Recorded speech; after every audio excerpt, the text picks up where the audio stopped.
there! I'm sure many of you are wondering, who the hell is this guy?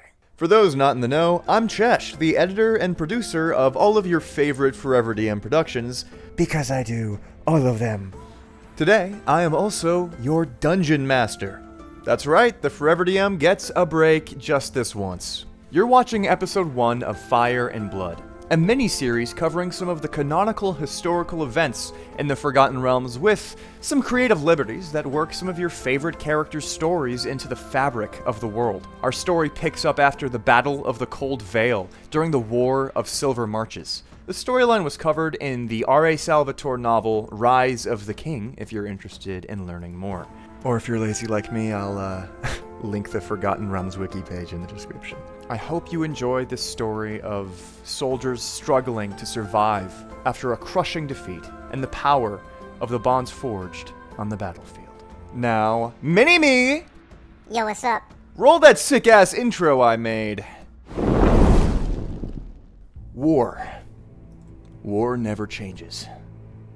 Even when, in 1484, Drow wizard Zabrak Zorlaren channeled the darkening upon the Silver Marches under the orders of Lolth. War was the same, just darker in the Silver Marches. Even when Quenthil Bainray made an alliance out of giants, white dragons, and the Many Arrows orcs, war continued to be mostly the same deal as before, only now it's way colder, and there's significantly more arrows involved. But in the grand scheme of things, it's basically nothing. When Sundabar, a dwarven citadel, was conquered by Hartusk and his orc army, the city changed for the worse. It was raided and homes were destroyed. Thousands killed in a meaningless bloodbath. For the people of Sundabar, the world had changed forever in a way that could never be undone. But war in general was still generally warlike, so there's that. Neil, Virgil. When the two of you were thrust into the midst of this conflict that had nothing to do with you as a means of execution, you thought your life would be coming to an early end. Arthur, Felicia, when you enlisted for this conflict, you were prepared for the worst. What you knew as the worst pales in comparison to the reality you have faced since you made that decision. You put out of your mind any doubt or regret, not because it is not there, but because it will get you killed. The scars and memories you carry from the conflicts up until this point will weigh on your mind for decades to come. The faces of comrades who fell before you, some who you might have called friends, but worse are the ones you never bothered to know at all. War leaves every man changed. But as for war itself, literally nothing changed. The four of you have shared many battlefields, despite being in different companies. Neil and Virgil belong to Fire Company. Arthur, Felicia, you fight for Blood Company, though most of the troops call you Fodder and Blood, as your troops are primarily conscripts and volunteers, a very different breed from the majority being Neverwinter Armed Forces and the Dwarves of Silver Marches. You are, as it were, the leftovers, the scraps. So, like scraps, you're thrown to the wolves again and again and again. Both Fire and Blood's numbers have been thinned to a breaking point following the Battle of the Cold Vale. You know not where the other companies have fled to, but you know that it was violent and bloody loss. The giants and the dragons laid waste to the armies of man and dwarf, and King Brahm, the ruler of the Adbar Dwarves, was beheaded. Fire Company lost their commander to the rain. Not Mother Nature's water, no. The Many Arrows orcs earned their name. They do not flank your troops. They do not lie in wait. You will know when they are coming, because their many, many arrows will blot out the sun. Neil, you found yourself in the shoes of a leader, because it was you who called out to the men, showed them how to use the slightest bits of cover to survive, you who made a mad dash across the battlefield endlessly, casting Spare the Dying more times than you could possibly count. Many of the men laid up wounded lived by your hand alone. Virgil, you found yourself unwillingly made a hero in the eyes of your comrades because not once did you take cover, not once did you retreat. You ran forward unflinchingly, and not a single arrow struck your hide. They joke and say you're blessed by the gods. You laugh bitterly and say you're cursed, but they don't believe you. Now, the men look to the two of you, a desperate healer and a man with a death wish for leadership, for wisdom, for a way to win, to live. When you have one able-bodied man to every 10 injured, You have no idea how to win or survive this war, but you have to try. Gold Company is not faring much better. Arthur found himself a field promotion in the midst of the fray as their commanding officer was crushed by a frost giant's heel. His quick thinking and Felicia's quicker hands brought the giant toppling to his knees. Killing him was beyond your capacity, but it gave Gold time to flee to a defensible position, a decision which saved many lives as moments later a barrage of flaming shrapnel pelted the giant and the land around him. Still, few made it out unscathed. It took some hours, but you finally reached the mine, the aid station that Fire Company had secured. This is where we join our party of war-weary soldiers. Neil, you are tending to a wound in Arthur's side. It is not the first time you have met, but the first time you're given peace and quiet to exchange words. Virgil, mostly everyone knows you from the battle, though with them at your back, you recognize few. Felicia, observant as you are, you're quite familiar with the other three. Arthur most of all, him being your commanding officer back in Waterdeep, who you followed to the battlefield. In one way or another, you each have done enough to save the lives of each other, and though not socialized, that is familiarity enough in war. Now, a question looms, as you know, with an absolute certainty that the enemy will give chase. Hunting down the wounded is regarded as the cherry on top of their beloved war. So, what will you do now? Felicia is just going to quietly make her rounds around the camp, check in with some of the other survivors, now that she knows her team is more or less in good hands with Neil. Virgil is just going to nod to Arthur and Neil, and is going to head to the north to see what he assumes is the leader of the Adbar Dwarves and find out what his plan is. So, what's your plan, then? The dwarf will look at you with a little bit of a shocked expression. My plan? And he'll look around and look back. Oh, I'm taking refuge here. I'm sorry, I'm not a general or anything. You look down, and you see a bundle of cloth in his arms. Quite sizable, about the size of... suddenly, I don't know anything that are the size of anything right now. About the size of like a pillow, like a bed pillow. Are we talking like a body pillow? Are we talking like a throw pillow? No, I'm kidding. I'm kidding. Okay, you fucking... Shut up! I had hoped that you were some kind of leadership for the dwarves. I'm sorry to disappoint. I'm a refugee from some Sunderbar. Ah, many refugees. Sorry you got stuck here. I'm sorry you got stuck here. It's not a pleasant place, but oh well. Could be worse. Probably get that way before long. It's certainly better than the battlefield. Our troops are rather scattered. I believe one among us is a lieutenant, but there's not much order here, I'm afraid. After Brom, I'm not sure many of us are. He kind of like steadies himself on the wooden pole by the entrance to the mine. It already feels like we've lost. Nasty business, that. True enough, but only the battle, not the war. Speak for yourself. They killed our king. Now the only dwarf royalty among us is a wee baby. Well, with any luck, they'll grow up to be hale and hearty. Björk, cradling the alleged dwarf baby in his arms, nods grimly. If only we make it through the night. Do you know where that goes? He's going to point over at the entrance. It's an entrance to a mine. So there's like tunnels down there, but it doesn't come back out anywhere. It's just been burrowed in, mining like coal and shale, things that aren't really high in value. It's just, a big hole dug into the side of the rock. Deeper inside there is where a lot of the injured are laid up. So it's definitely not an escape route, if anything were to happen. Well, at the very least, we know where we can stand. Do we have any contact with other companies? I'm afraid not. Some of us, many of the dwarves are from Coal Company, many of the guards are from Blood Company, but it's really just all of us here who fled that battle, tried to survive, ended up here. Really the only position for miles around, whether it's defensible or not. more defensible than an open field. Pardon my intrusion. Well, I don't think that anybody here is a actual sir, so no worries about that. I certainly aren't. She chuckles at that and nods to Virgil, and then looks over to Arthur. Everything feeling better, I hope? Better enough for now. Well, without any leadership, looks like we're going to have to figure out how to protect this place ourselves. As you guys are talking, Sneaky, you Yes. will begin to come upon the pass. You've been traveling for a few days now, and you have come from, as you know, your hometown that was raided and ransacked by the orcs.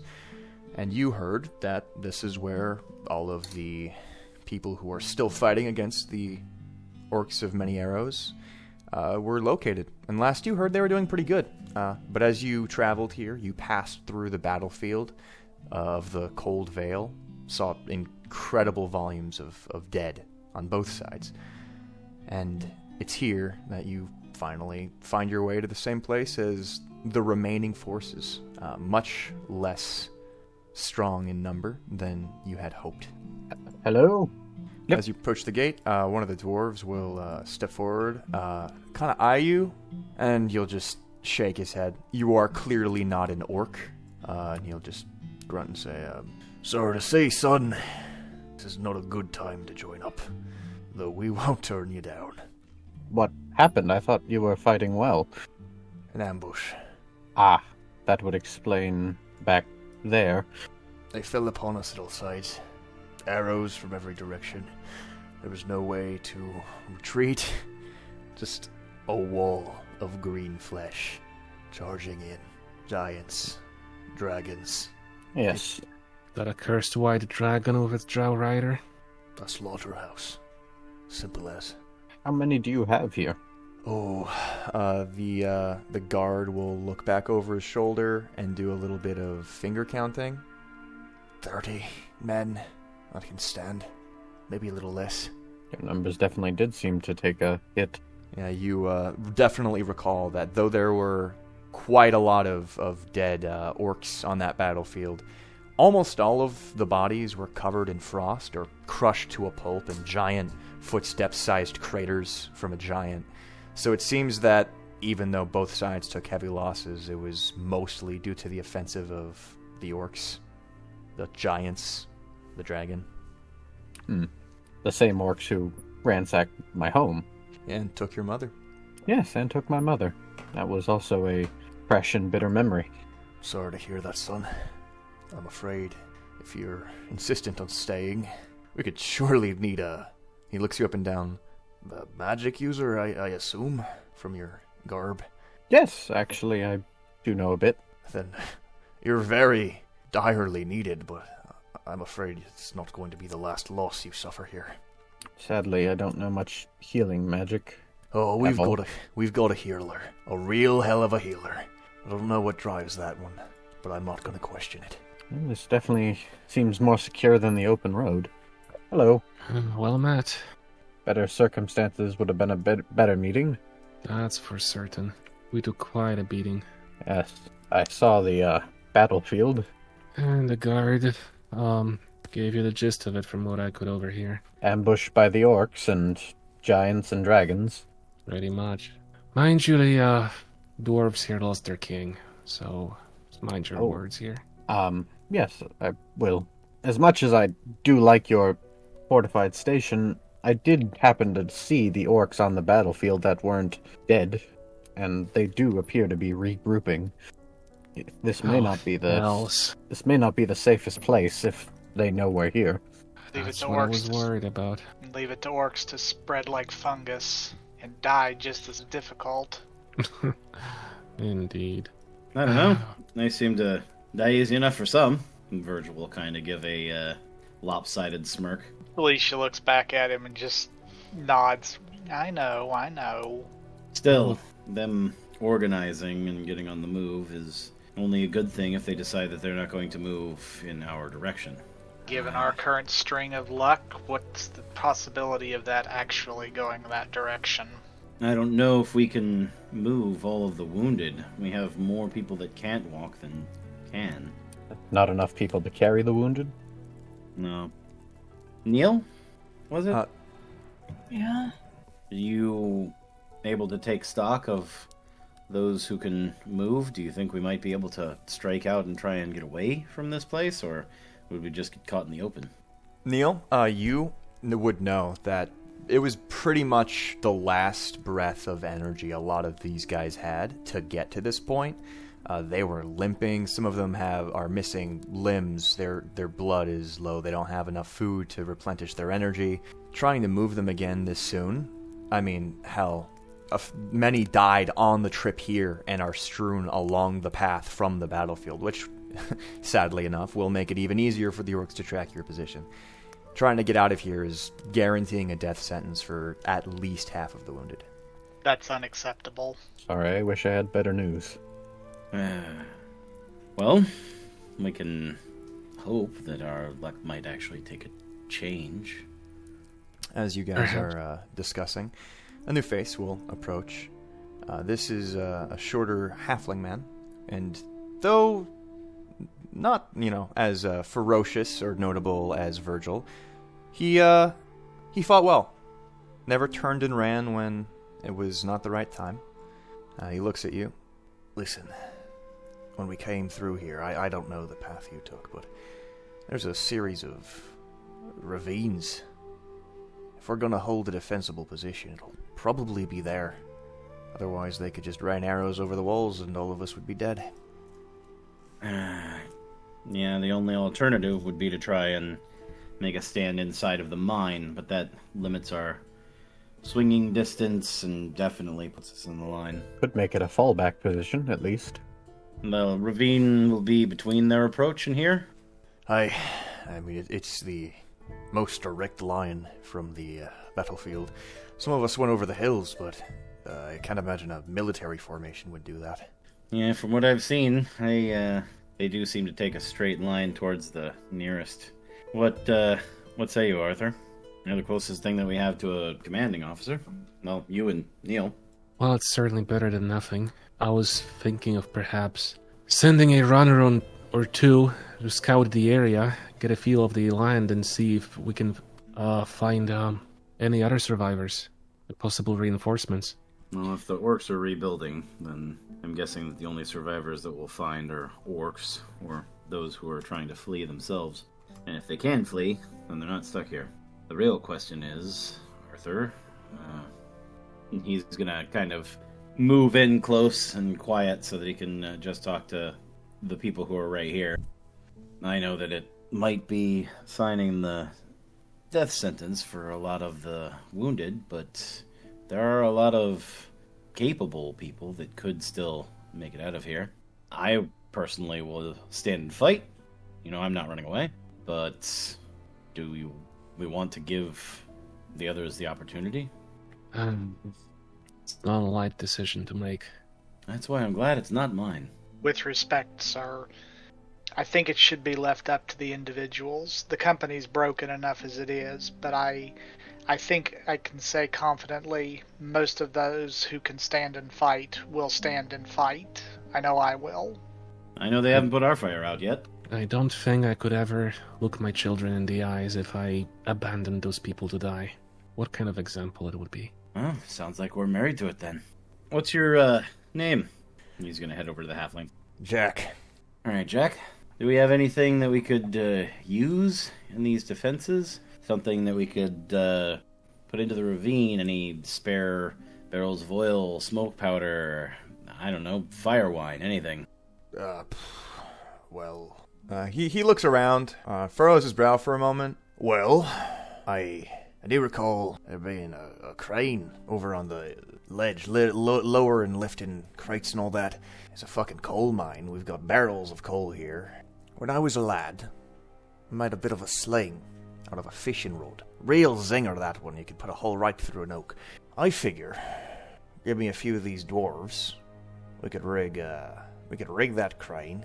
Be some sort of trebuchet. Not sure how much we could throw at them, but a few barrels of coal raining from the sky is fair enough payback for thousands of arrows. A few cold barrels raining from the sky, and if they're on fire, I could definitely do some damage. That's a good idea. Or at least make a path inaccessible to them. We also have plenty of wood around. We have digging tools. It's a mine after all. We have axes, we have blades. We could set up several spike traps at least and camouflage them with leaves. Do we really have time to dig, Pete? Maybe not, but at the very least we can smash parts some of these bits of wood, get some things that will slow them down, make it difficult to rush us all at once. Wait. Orcs do like to run. Wait a minute. We don't even need to make spike traps. Lash some small pieces of wood together, sharpen them up, make impromptu caltrips. That might do some damage, and it might slow them down a little bit. I'm not going to be able to hurl all those crates and barrels with a shoddy trebuchet. We could set up some piles on either side of the ravine, push them down as the troops go past. Yeah, that sounds like a good idea for the men who aren't hardened fighters. It's a good way for them to at least give a helping hand to those of us who will be on the front line.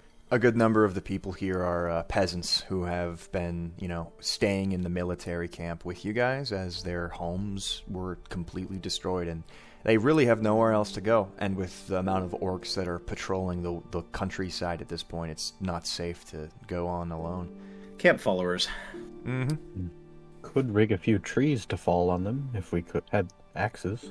When things get hairy, we can drop a few of those down into the ravine. That should slow them down enough to get those of us who are more capable of flinging spells some time. Maybe shoot a couple of them down before they can get to us. If we weaken the trees but don't fall them, could we rig up, I don't know, maybe some kind of tripwire so as they come through, the trees fall on them? Or at least break their lines? Run ropes up to the side of the ravine so that the guys who are up there shoving down barrels and stuff like that can grab those ropes and yank them to bring the chains up in a line. Yep. Is anyone here a smith?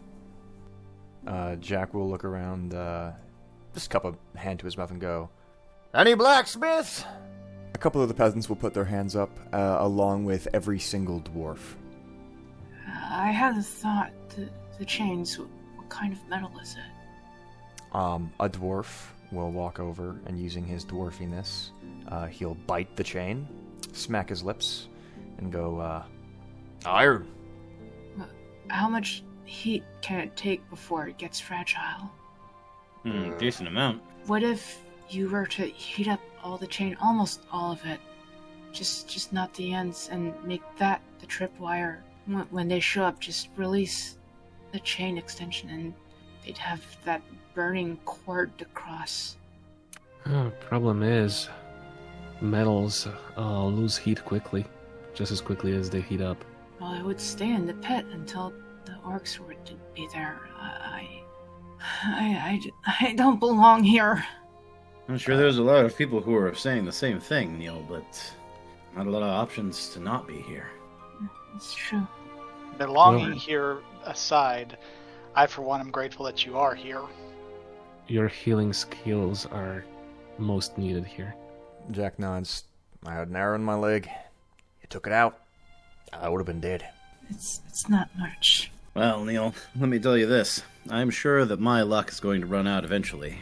If and when it does, I will be quite glad that there is someone around, like you, to stabilize me.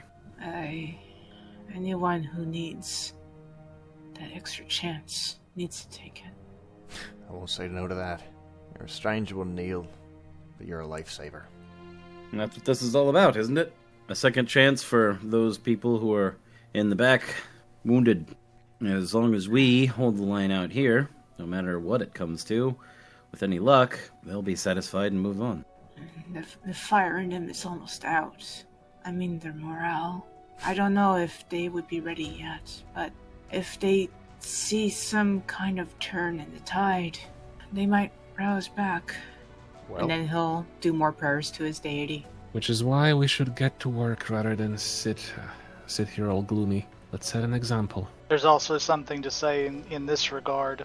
We can fight and perhaps die, or perhaps win, or we can do nothing and we're sure to die. I, for one, would rather do something in that regard. And that's where we'll leave off. Our band of war-weary soldiers resolved to fight to the last, unwilling to abandon those who cannot fight for themselves. I hope you'll tune in next time to witness a pact forged and a battle begin. Special thanks to my friend Nikki for helping me bring my vision to life with that beautiful cutscene over the opening monologue. If you want to support her personal work, she's a game dev, and you'll find a link to her works in the description. Thank you all for watching. We couldn't have done it without your support. So now I have to read all of our Patreon supporters' names, because that's what the Forever DM does. Even though there's so many, and there's only going to be more in the future. But I'm going to put my own spin on this. I'm going to speedrun it. I'm going to see how physically fast I can read every single name on this list.